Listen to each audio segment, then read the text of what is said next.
What's up, guys? Corey Erdman here in the Fight Network studios, getting you up to date on everything in the world of boxing. And, well, if you're hoping that Danny Garcia and Lamont Peterson will face one another, as we've been told they will, then we begin with some good news for you. Last week, it was reported that Garcia, the WBC's light welterweight champion, had reached an agreement to face his mandatory Victor Postol. However, Postol's manager told Boxing Scene over the weekend that they will instead be taking step-aside money, which would then allow both his fighter and Garcia to take one more fight before facing one another.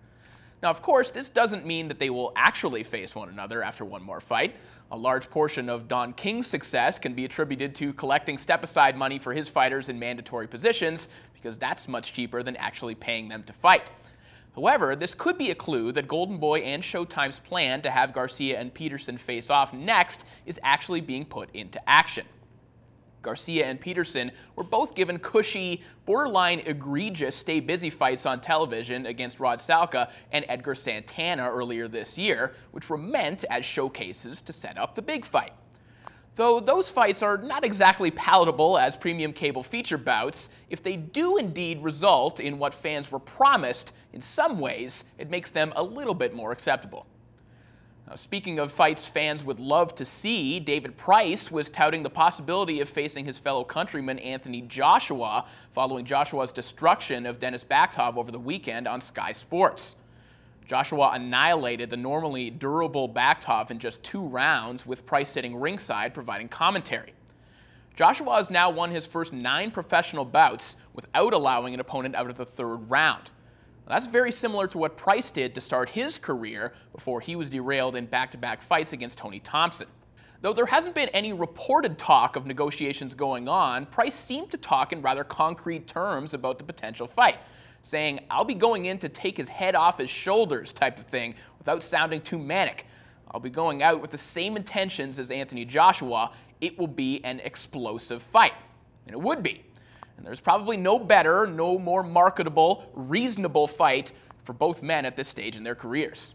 Denis Lebedev is looking to make up for lost time, as he will reportedly get back in the ring to defend his WBA cruiserweight title on November 28th in Moscow. Lebedev made his return to the ring last month after 16 months on the shelf following his brutal war with Guillermo Jones. Lebedev stopped Pavel Kolodje in 2 rounds after a massive left hand that proved the Russian most certainly has not lost his punching power. WBC titleist Gregory Droid, who won his title on the very same night, has reportedly turned down a fight with Lebedev already, perhaps in favor of a victory lap defense instead.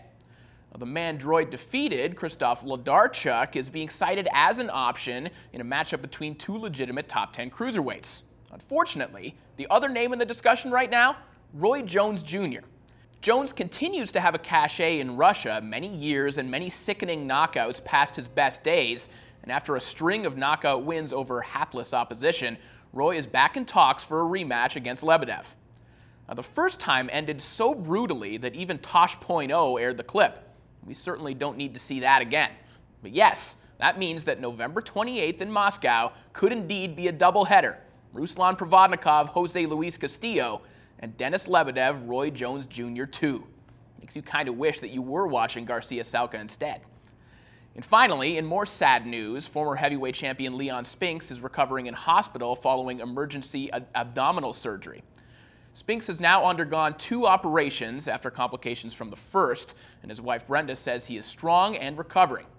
Neon Leon remains one of the most cheerful figures at any event he attends, and in particular, Hall of Fame weekend every year in Canastota, New York. Get well soon, champ, and we'll see you next year at Graziano's. That's it for today's boxing news. For more on the sweet science, log on to FightNetwork.com and follow us on Twitter @FightNet.